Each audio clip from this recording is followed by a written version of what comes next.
Hello and welcome to each and everyone who is watching this amazing channel named as Crystal All. हम आपके साथ यहाँ पर एक नई जर्नी की शुरुआत करने जा रहे हैं जहाँ पर हम आपके साथ केमिस्ट्री के क्वेश्चंस का डिस्कशन करेंगे। ये वो क्वेश्चंस हैं जो आपके लिए CUET फोकस्ड क्वेश्चंस हैं जहाँ पर आप केमिस्ट्री सब्जेक्ट को हमारे साथ बहुत ही अच्छे से प्रिपेयर करने वाले हैं। यहाँ पर जो भी क्वेश्चंस आपको करवाए जा रहे हैं ये सारे के सारे क्वेश्चंस काफ़ी ज़्यादा इम्पॉर्टेंट रहने वाले हैं और यहाँ पर आपको जो भी कंसेप्ट आपने पढ़े होंगे उनमें कुछ एड ऑन्स होंगे और आपको क्वेश्चंस के सॉल्यूशन करने का तरीका नया नया तरीका आपको बताया जाएगा। सो जुड़े रहे हमारे चैनल के साथ और आइए आज की क्लास शुरू करते हैं। हम आज चर्चा करने वाले हैं केमिस्ट्री के बारे में जहां पर हम चर्चा करेंगे स्ट्रक्चर ऑफ एटम के कुछ क्वेश्चंस के बारे में। आइए शुरू करते हैं। पहला क्वेश्चन हमारे सामने, Rutherford experiment which establish the nuclear model of atom used a beam of. Rutherford के एक्सपेरिमेंट में जो इस्तेमाल किया गया अल्फा पार्टिकल था उसके बारे में यहाँ पर सवाल किया गया है। आप लोगों ने पढ़ा होगा Rutherford's alpha particle scattering experiment. तो यहाँ पर पूछा गया है कि वो बीम किस चीज़ की थी। तो आइए यहाँ पर देखते हैं वो बीम किस चीज़ की थी। आपको पता है वो अल्फा पार्टिकल्स की थी, बट वो अल्फा पार्टिकल्स होते क्या है। अगर आपको अल्फा पार्टिकल्स पता होगा तो आपका तुरंत आंसर आ जाएगा। अल्फा पार्टिकल्स होते हैं, जल्दी से बताएं, डबली चार्ज हीलियम एटम्स। क्या होते हैं बेटा? डबली चार्ज हीलियम एटम्स। तो इस हिसाब से आपका जो यहाँ पर आंसर आएगा वो क्या हो जाएगा? Doubly charged helium atoms. आप यहाँ पर ध्यान दें। यस, पहला है beta particles no, gamma particles no, helium particle atoms which impinged on a metal foil and were deflected. ध्यान से देखें, यहाँ पर दरअसल वो जो आपका डबली चार्ज हीलियम एटम है, वो जो यहाँ पर डबली चार्ज हीलियम एटम है, उसके कहने का अर्थ ये है कोई भी एटम चार्ज कब एक्वायर करेगा, या तो वो चार्ज पॉजिटिव हो और या तो वो चार्ज नेगेटिव हो। और अगर आपके पास वो चार्ज पॉजिटिव है इसका मतलब उसके इलेक्ट्रॉन्स को निकाल दिया गया है, और अगर वो चार्ज नेगेटिव है तो इसका मतलब उसके पास इलेक्ट्रॉन्स आ गए हैं। आइए यहाँ पर देखते हैं। यहाँ पर हमने समझना होगा कि डबली चार्ज, ये हीलियम डबली चार्ज कब होगा? जब ये He+2 हो जाए। He+2 हो जाए कहने का मतलब क्या है? इसके दोनों इलेक्ट्रॉन्स निकाल दिए जाएं, और अगर इसके दोनों इलेक्ट्रॉन्स निकाल दिए गए उस समय तो ये क्या बन जाएगा? केवल हीलियम न्यूक्लियाई रह जाएगा। वो हीलियम एटम नहीं कहलाएगा क्योंकि उसके दोनों इलेक्ट्रॉन्स निकाल दिए गए। आपको पता होगा हीलियम का एटॉमिक नंबर होता है 2, इलेक्ट्रॉनिक कॉन्फ़िगरेशन होता है 2, और अगर देखा जाए ऑफ इलेक्ट्रॉनिक कॉन्फ़िगरेशन तो होता है 1s2। आपको ये भी ध्यान होना चाहिए कि हीलियम जो है ये ड्यूप्लेट रूल फॉलो करता है। इसकी आउटर मोस्ट शेल में 2 इलेक्ट्रॉन होते हैं, और नोबल गैसेस का सबसे पहला मेंबर यही है, helium, neon, argon, krypton, xenon, radon से। तो इसमें सबसे ऊपर वाला आपका कौन सा है? हीलियम। आइए सेकेंड क्वेश्चन की तरफ हम आगे बढ़ते हैं। अगला क्वेश्चन है हमारे पास, how many moles of electron weigh 1 kilogram. कितने इलेक्ट्रॉन्स साथ मिलकर, how many moles of electron, कितने मोल्स ऑफ इलेक्ट्रॉन 1 किलोग्राम बनाएंगे? How many moles of electron will weigh 1 kilogram. आइए जरा यहां पर ध्यान दिया जाए। आपके पास बेसिक अंडरस्टैंडिंग होनी चाहिए। एक इलेक्ट्रॉन का मास कितना होगा? वो होगा 9.108 इंटू 10⁻⁻31। 1 इलेक्ट्रॉन का वेट है 9.108 इंटू 10⁻⁻31। इस हिसाब से ये क्या है? केजी है। ये क्या है? केजी है। तो अगर हम ये कहें कि 1 केजी में कितने इलेक्ट्रॉन्स आएंगे, 1 केजी में कितने इलेक्ट्रॉन्स आएंगे, तो बेसिकली आपको क्या करना होगा? 1/9.108 इंटू 10⁻⁻31। पर यहां पर पूछा गया how many moles of electron, तो कितने मोल्स ऑफ इलेक्ट्रॉन। तो आप जानते हैं एक मोल्स, जिसको हम एवोगैड्रो नंबर भी कहेंगे, 6.023 इंटू 10⁻23 इलेक्ट्रॉन्स मिलकर 1 मोल बनाते हैं। तो इस हिसाब से आपके पास अगर देखा जाए तो आपके पास 1/9.108 इंटू 10⁻⁻31 इलेक्ट्रॉन्स, इतने इलेक्ट्रॉन्स का वेट कितना हो जाएगा? ये हो जाएगा 1/9.108 इंटू 10⁻⁻31 इंटू 1/6.023 इंटू 10⁻23। अगर आप ध्यान दें यहाँ पर 10⁻⁻31 है और ये 10⁻23 है। हम इन्हें सॉल्व करेंगे और अगर हम इन्हें ऊपर भेज दें तुम्हारे पास न्यूमेरिक वैल्यू जो बचेगी वो आएगी 1/9.108 इंटू 6.023 इंटू 10⁻⁸ और ये ऊपर चला जाएगा क्योंकि माइनस वाली टर्म जब ऊपर जाएंगी तो पॉजिटिव हो जाएंगी। इस हिसाब से हमारा कौन सा ऑप्शन सही होगा? बेसिकली यहां पर हम देख पाए तो थोड़ा सा यहां पर टाइपिंग में एरर हुआ है। ये है 1/9.108, यहां पर 6.022/9.108 और यहां पर होगा 1/9.108। इस हिसाब से आपका जो ऑप्शन हो गया वो हो गया आपका फोर्थ ऑप्शन। तो आई होप आपको ये क्वेश्चन भी समझ में आ गया होगा। नेक्स्ट क्वेश्चन पर आते हैं।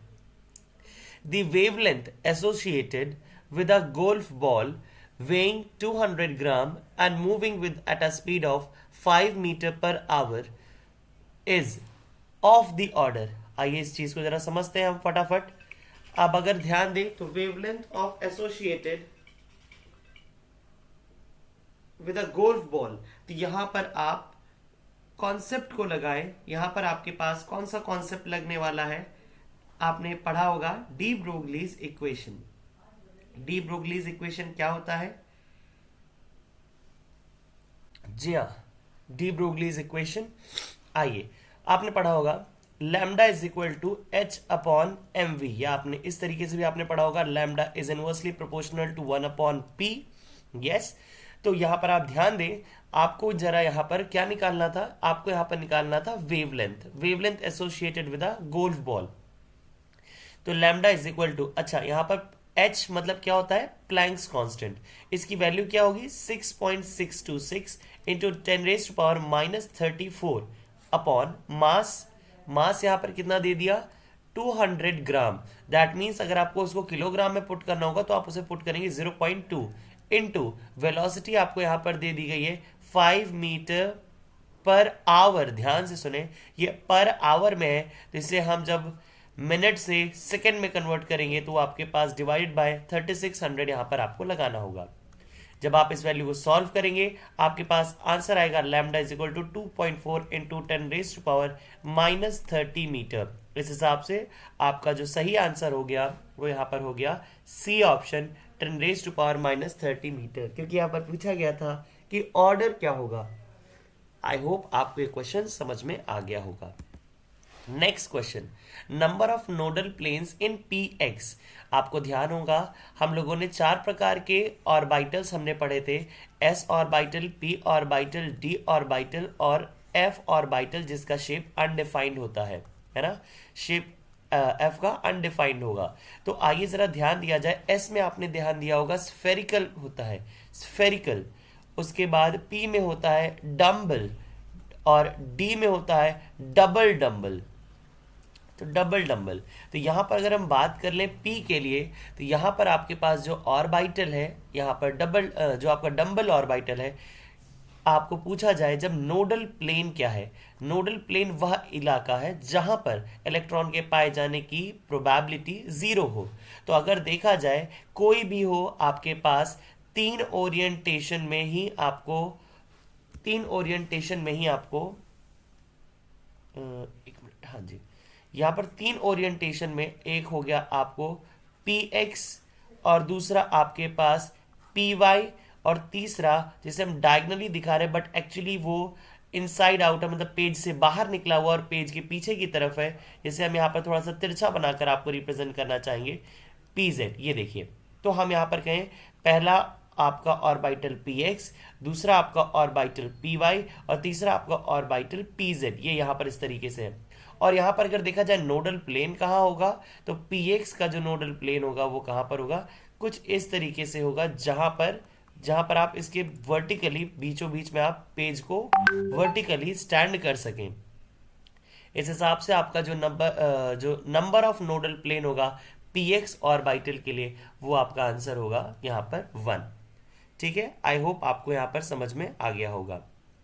ठीक है, आगे बढ़ा जाए यहां से फिर। Okay, next question, the electronic configuration of an element is 1s2 2s2 2p6 3s2 3p6 3d5 4s1। जरा ध्यान से समझें, यहां पर आपके पास दिया गया है 3 2d5 4s1। आप अगर कभी भी इलेक्ट्रॉनिक कॉन्फ़िगरेशन करते हैं और यहाँ पर इस प्रकार आपको इलेक्ट्रॉनिक कॉन्फ़िगरेशन देखने को मिलता है, दरअसल ये किसका होगा? अगर आप ध्यान दें तो जो डी ब्लॉक की जब सीरीज शुरू होती है तो वहां पर आपके पास स्कैंडियम, टाइटेनियम, वेनेडियम, क्रोमियम, जरा ध्यान से देखिएगा, 21, 22, 23, 24। जब आप क्रोमियम पर आएंगे तो वहां पर आपको मिलेगा 4s2 3d4, 4s2 3d4। ऐसे केस में देखा जाए तो 4s2 तो फुलफिल्ड होता है, परंतु जो आपका डी है, 3d वाला जो है, यहाँ पर 5 ऑर्बिटल होने के वजह से इनके पास 4 इलेक्ट्रॉन मौजूद हैं और इस वजह से ये क्या होगा, ये आपका इनकम्प्लीट फील्ड है। ये इनकम्प्लीट फील्ड होने की वजह से ये इसको अनस्टेबल बना देता है। कैसा बना देता है? अनस्टेबल बना देता है। ऐसे केस में अगर यहां से एक इलेक्ट्रॉन 4s से 3d5 में बन जाए, 4s1 से 3d4 में एक इलेक्ट्रॉन कूद कर गया तो ये 4s1 बन गया, ये 3d5 बन गया। और अब आप यहाँ पर इलेक्ट्रॉनिक कॉन्फ़िगरेशन देखें तो यहाँ पर 4s1 भी आपके पास हाफ फिल्ड हो गया और 3d5 भी आपके लिए कैसा हो गया? हाफ फिल्ड हो गया। तो इस तरीके से अगर दोनों के दोनों हाफ फिल्ड हो जाएंगे तो ये कैसा हो जाएगा? ये स्टेबल हो जाएगा। तो अगर ये पूछा गया है कि ये कैसा इलेक्ट्रॉनिक कॉन्फ़िगरेशन है तो हम इसमें बताएंगे कि ये ग्राउंड स्टेट इलेक्ट्रॉनिक कॉन्फ़िगरेशन है, क्योंकि ये स्टेबिलिटी दिखा रहा है तो ये ग्राउंड स्टेट है इसकी। नेक्स्ट क्वेश्चन की तरफ आते हैं। ध्यान से देखेंगे, हमारे पास जब हम श्रोडिंजर वेव इक्वेशन को सॉल्व करते हैं तो हमारे पास जो वैल्यूज आती हैं उन्हें हम क्वांटम नंबर कहते हैं। हमारे पास n, l और m, ये 3 quantum number Schrödinger wave equation से आई थी, और s ये अलग से स्पिन क्वांटम नंबर, ये अलग से हमने रखा हुआ है। इस वजह से रखा हुआ है क्योंकि आपको पता होगा कि आपके पास किसी भी दो इलेक्ट्रॉन की, किसी भी एटम के किसी भी दो इलेक्ट्रॉन की सारी क्वांटम नंबर की वैल्यूज सेम नहीं हो सकती। इसे हम पाउलीज एक्सक्लूजन प्रिंसिपल कहते हैं। ठीक है, अब हम यहां पर बात करें azimuthal quantum number determines the, azimuthal quantum number क्या डिटरमाइन करता है? तो यहां पर ध्यान से देखें, आपके पास n क्या दिखाता है? n आपका दिखाता है, जरा ध्यान समझिएगा, ये आपका दिखाता है साइज दिखाता है। l क्या दिखाता है? ये आपके लिए शेप दिखाएगा, ये आपके लिए शेप दिखाएगा। m क्या दिखाता है? ये ओरिएंटेशन दिखाएगा, ओरिएंटेशन दिखाएगा। और s क्या है? ये आपके लिए क्या दिखाएगा? ये आपके लिए स्पिन दिखाएगा इलेक्ट्रॉन्स का। ठीक, साइज, शेप, ओरिएंटेशन और स्पिन। अच्छा, यहां पर पूछा गया है एजीम्यूथल क्वांटम नंबर यानी कि l। l क्या दिखाता है?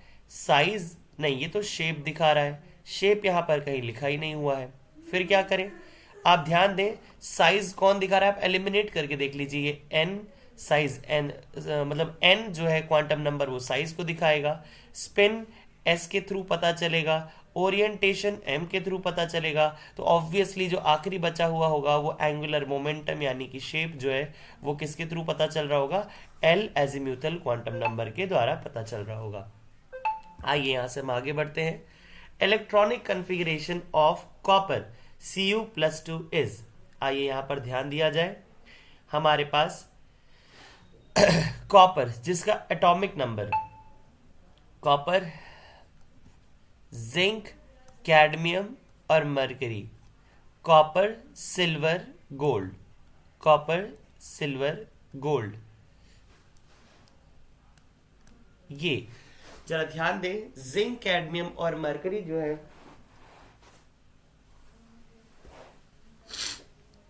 जिंक, कैडमियम, मरकरी, ये आपके स्यूडो ट्रांजिशन एलिमेंट कहलाते हैं, ये स्यूडो ट्रांजिशन एलिमेंट कहलाते हैं। और अगर हम ध्यान दें यहां पर आपके पास Cu कॉपर, कॉपर पे अगर आप ध्यान दें तो कॉपर में आप देखेंगे इसका एटॉमिक नंबर होगा 29। इलेक्ट्रॉनिक कॉन्फ़िगरेशन कर लीजिए, 1s2 2s2 2p6 3s2 3p6 4s2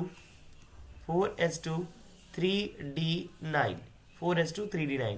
पर अगेन फिर यहां पर वही होगा, यहां से एक इलेक्ट्रॉन कूद कर डी में चला जाएगा, ये बन जाएगा 4s1 3d10। सवाल यहां पर यह पूछा गया है कि अगर इसमें से दो इलेक्ट्रॉन निकाल दिए जाए, Cu+2 कर दिया जाए, तो पहला इलेक्ट्रॉन कहां से निकलेगा? जरा ध्यान से देखिएगा। भले ये 4s पहले लिखा हो 3d बाद में लिखा हो, पर अगर कभी भी इलेक्ट्रॉन्स निकलेंगे तो किसी भी, अगर ये न्यूक्लियस है, ये पहली शेल है, ये दूसरी शेल है, ये तीसरी शेल है और ये चौथी शेल है, तो इलेक्ट्रॉन कभी भी निकलना होगा तो सबसे पहले आउटर मोस्ट शेल से ही निकलेंगे। और इस हिसाब से आपका इलेक्ट्रॉन अगर निकलेगा तो सबसे पहले 4 से निकलेगा। इस हिसाब से अगर पहले इलेक्ट्रॉन का लॉस होगा तो ये बन जाएगा 4s0 3d10, और सेकेंड इलेक्ट्रॉन का जब लॉस होगा तो ये बन जाएगा 4s0 3d9। और ध्यान से समझे, उसके आगे का ये जो इलेक्ट्रॉनिक कन्फिग्रेशन है 1s2 2s2 2p6 3s2 3p6, ये इलेक्ट्रॉनिक कन्फिग्रेशन अगर हम मेंशन करना चाहें तो ये आर्गन गैस का होता है। इस हिसाब से हम देखेंगे 4s0 हो चुका है और 3d9 बचा है। इस हिसाब से हमारे पास जो आंसर हो जाएगा वो हो जाएगा D option AR 3d9। I hope आप इस क्वेश्चन को भी समझ गए होंगे। Next, the total number of orbitals in a shell having principal quantum number n। तो अगर आपको कभी भी इसका आंसर जानना हो, नंबर ऑफ ऑर्बिटल्स, कितने ऑर्बिटल्स होंगे किसी शेल में जिसका क्वांटम नंबर n हो, तो आप इसके लिए आंसर लगाएंगे n² के माध्यम से। आपको वहां पर ऑर्बिटल्स का पता चल जाएगा कि वहां पर टोटल नंबर ऑफ ऑर्बिटल्स किसी शेल में कितने होंगे। जैसे फॉर एग्जांपल ये आपकी पहली शेल है, यहाँ पर 1s हो गया, उसके बाद हम कहते हैं 2s 2p। जरा ध्यान से देखिएगा, इसमें आपके पास एक ऑर्बिटल था, इसमें आपके पास एक s है और 3p है। तो अगर आप n की जगह पे एक रख कर देखिए तो आपके पास ये है, ये किसको दिखा रहा है? ये शेल को दिखा रहा है। तो ऑर्बिटल क्या दिखाएगा? ऑर्बिटल क्या दिखाएगा? n²। तो आंसर आपके पास अगेन आ गया 1। अगर आप यहाँ पर n बराबर 2 रख कर देखिए तो n² की वैल्यू आपके पास क्या आ जाएगी? 4। यहाँ पर आप देख सकते हैं 1 2 3 4। अगर आपने 3 थर्ड शेल में आ गया 3s 3p 3d, तो आप यहाँ पर ध्यान से देखें, यहाँ पर 1, यहाँ पर 3 और यहाँ पर 5। तो अगर आप ध्यान से देखें तो आपके पास ऑल टोटल 1 2 3 4 5 6 7 8, तो मतलब आपके पास कितने हो गए? 8। आइए जरा यहाँ पर n बराबर 3 रख के देखिए। तो अब आप यहां पर ध्यान दें,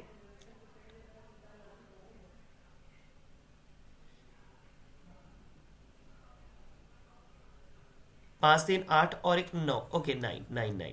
और यहाँ पर 3 का जब स्क्वायर होगा, यहाँ पर 2 का स्क्वायर था तो 4 हुआ था, यहाँ पर 3 का स्क्वायर हो जाएगा तो ये 9 हो जाएगा। इस हिसाब से हम अगर ध्यान दें number of orbitals in a shell, तो उसके लिए आप n² का रूल आप लगाकर आप समझ सकते हैं। आइए नेक्स्ट क्वेश्चन पर आगे चला जाए। The ion iso electronic with CO। ध्यान से सुनिएगा, अगर दो एटम्स में, अगर ध्यान से सुनिएगा, दो एटम्स में प्रोटॉन की संख्या सेम हो, प्रोटॉन की संख्या सेम हो, तो आप उन्हें क्या कहेंगे? आइसोटोप्स कहेंगे।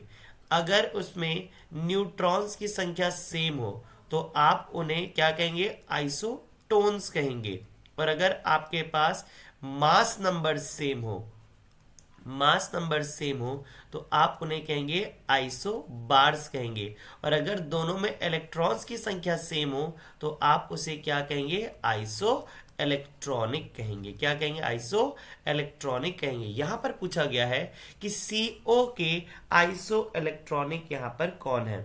CO के आइसो इलेक्ट्रॉनिक कौन है, मतलब कौन सा ऐसा स्पीशीज है जिसके पास उतने ही इलेक्ट्रॉन्स है जितने कार्बन और CO, मतलब कार्बन मोनोऑक्साइड के पास। कार्बन के पास एटॉमिक नंबर होता है 6, इसलिए 6 इलेक्ट्रॉन। ऑक्सीजन का एटॉमिक नंबर होता है 8, इसलिए 8 इलेक्ट्रॉन। 8 से 14 आपके पास हो गए टोटल 14 इलेक्ट्रॉन। आइए जरा ध्यान दिया जाए, यहां पर आप ट्रायल करके देखें एक एक मॉलिक्यूल को, आप जरा ध्यान से समझें। कार्बन के पास एटॉमिक नंबर होता है 6, नाइट्रोजन का एटॉमिक नंबर होता है 7, और यहां पर अगर -1 लग गया तो एक इलेक्ट्रॉन और आ गया। आप यहां पर ध्यान से देखें, अगेन आपके पास 8 6 14 हो जाएगा आपके पास। इस हिसाब से आपका जो सही आंसर हो जाएगा वो हो जाएगा Cn-। आई होप आप इस क्वेश्चन को भी समझ गए होंगे। नेक्स्ट क्वेश्चन, आपको ध्यान होना चाहिए जो हाइड्रोजन स्पेक्ट्रल सीरीज बनाई गई थी उसमें लाइमन बामर ब्रैकेट पी फंड और हम्प हैरी नाम की सीरीज बनाई गई थी। अब यहां पर अगर ध्यान दें, पूछा गया है इनमें से कौन सा विजिबल रीजन में लाई करता है। विजिबल रीजन अर्थात आप ध्यान से समझें, 4000 से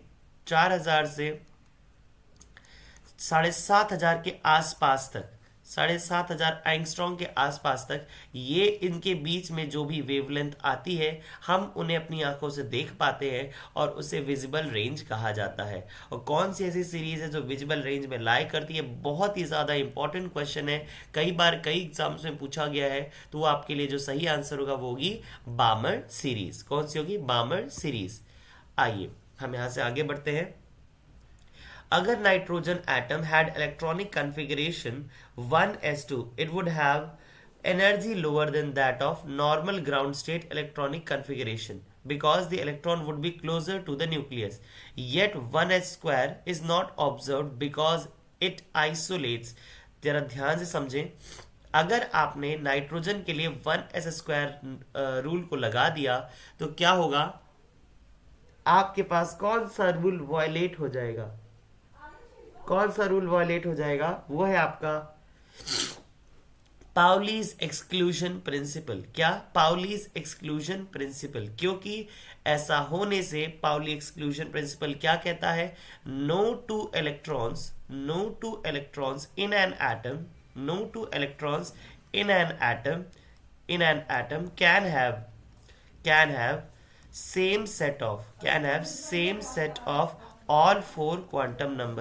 can have same set of all four quantum number, तो अगर ऐसा कर दिया गया, 1s स्क्वायर को कर दिया गया तो क्या हो जाएगा? आपका जो पाउली एक्सक्लूजन प्रिंसिपल है वो इसके ऊपर फिट नहीं हो पाएगा।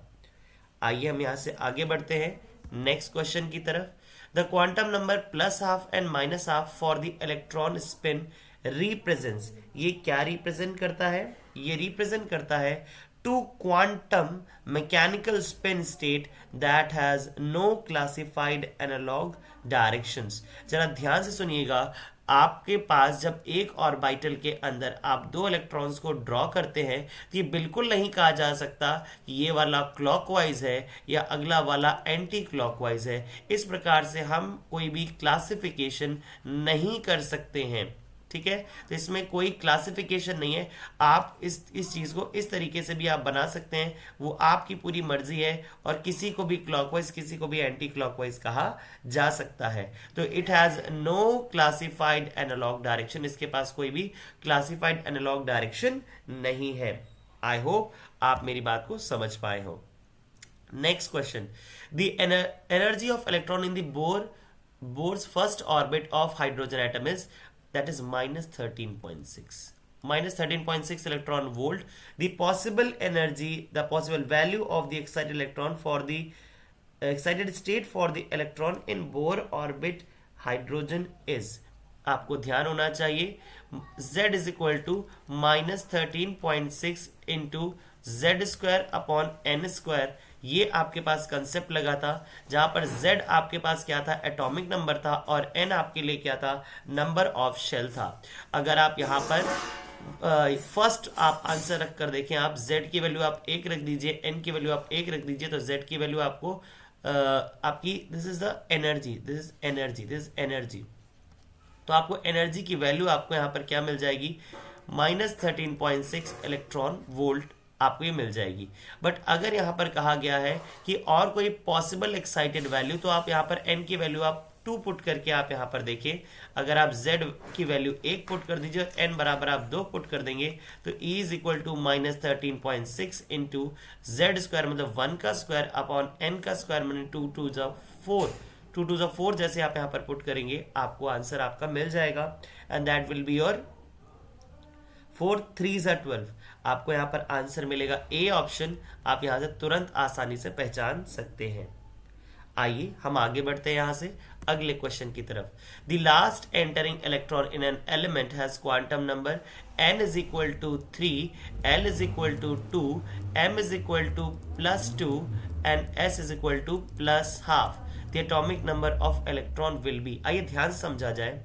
n बराबर 3, मतलब आप यहाँ पर ध्यान समझे, n की वैल्यू 3 है, l की वैल्यू 0, 1, 2, मतलब इसका आखिरी इलेक्ट्रॉन यहाँ पर एंट्री मार रहा है। आपको ध्यान होगा इसकी वैल्यू जब 0 होगी तो ये भी 0 होगा, ये +1, ये 0, ये -1, अगेन यहाँ पर +2, +1, 0, -1 और उसके बाद -2। और यहाँ पर कहा गया है कि आपके पास यहाँ पर S बराबर +½ होना होगा, S बराबर +½ होना होगा। मतलब आपके पास इन सभी के पास m बराबर +2 में, मतलब आपको केवल इस कैटेगरी में यहाँ पर आप आ जाइए, यहाँ पर आप आ जाइए, यहाँ पर आपके पास, यहाँ पर आप आ जाइए, यहाँ पर आपके पास m बराबर +2, मतलब केवल आप इसको कंसिडर करेंगे और उसमें भी +½ मतलब केवल एंटी क्लॉकवाइज इलेक्ट्रॉन। तो आइए जरा ध्यान से देखा जाए, यहां तक आप इलेक्ट्रॉन लेकर आ रहे हैं तो ये है आपका D, ये आपका D। तो अब आप खुद सोच कर देखिए, अगर ये D है तो यहाँ पर कितने इलेक्ट्रॉन्स यहाँ पर डाले गए हैं, ध्यान से समझें। अगर आप यहाँ पर ऑब्जर्व करेंगे तो n बराबर 3 है, मतलब ये आपकी थर्ड सीरीज में कहीं ना कहीं जा रहा है। यस सर, और थर्ड सीरीज में जाने पे भी आप यहाँ पर ध्यान से समझें, आपका S भरा हुआ है, P भरा हुआ है, और D में जब आप शुरुआत करेंगे तो यहाँ पर D में कहाँ तक बोला गया है, कहा गया है last entering electron in an element, कोई ऐसा इलेक्ट्रॉन जिसकी जो लास्ट में एंटर कर रहा है।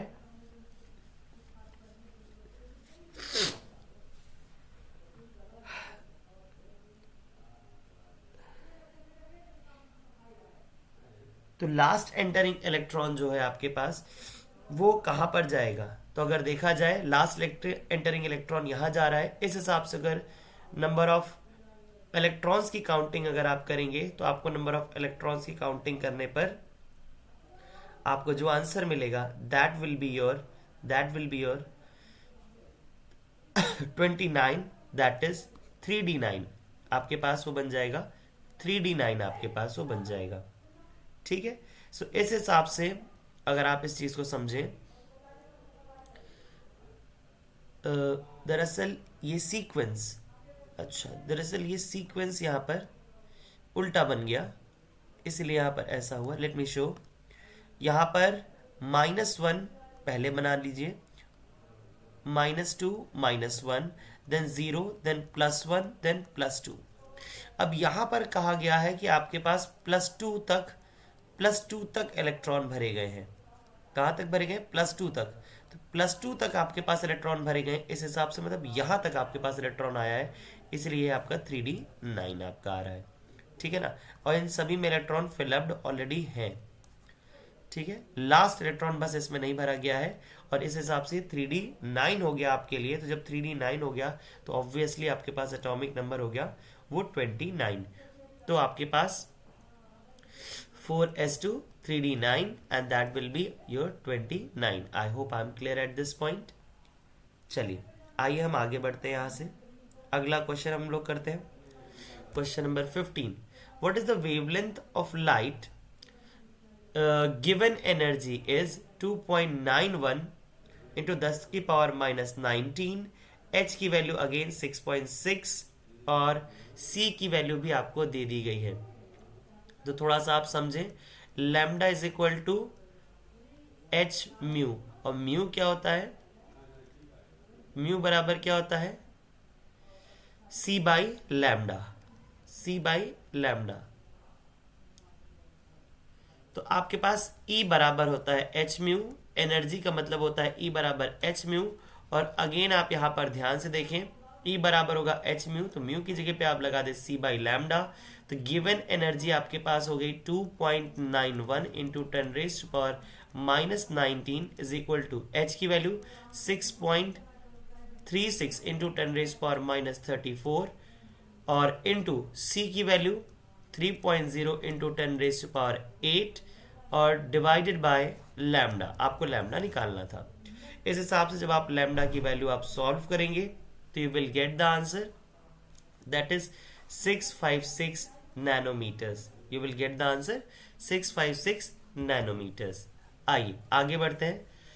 Bore atom model can explain, ध्यान से समझे, ये एटम केवल हाइड्रोजन लाइक एटम्स के लिए पॉसिबल था। बोर एटम आपको ध्यान होगा, तो कोई भी ऐसा एटम या आयन जिसके पास केवल केवल एक इलेक्ट्रॉन हो, उसी के लिए ये बोर एटॉमिक मॉडल एक्सप्लेन कर पाएगा, जिसके पास केवल एक इलेक्ट्रॉन हो। मतलब हाइड्रोजन लाइक एटम्स के लिए ये पॉसिबल था। ये सारा एक्सप्लेनेशन हाइड्रोजन लाइक एटम्स के लिए पॉसिबल था। Next, magnetic quantum number specifies. Magnetic quantum number क्या रिप्रेजेंट करता है? थोड़ी देर पहले ही हमने इसकी चर्चा की थी।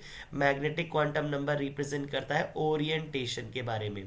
ध्यान है आपको, ओरिएंटेशन के बारे में, तो ऑर्बिटल ओरिएंटेशन के बारे में ये इंफॉर्मेशन देता है। Next, which of the following set of quantum number belongs to highest energy. Sir highest energy कहां पर होगी? जहां पर आपके पास n+l की वैल्यू सबसे ज्यादा हो। n+l की वैल्यू सबसे ज्यादा हो, जहां पर सबसे ज्यादा हो उसकी एनर्जी सबसे ज्यादा होगी। तो n+l की वैल्यू कहां होगी? 4 + 0 will be 4, 3 + 0 will be 3, 2 + 1 will be 3, 3 + 2 will be 5। तो यहां पर n+l की वैल्यू आपके पास 5 आएगी। इस हिसाब से आपका आंसर हो जाएगा डी ऑप्शन। आइए यहां से आगे बढ़ते हैं। Next question, ground state electronic configuration of nitrogen. Nitrogen atomic number आपके पास क्या होगा? 7 होगा।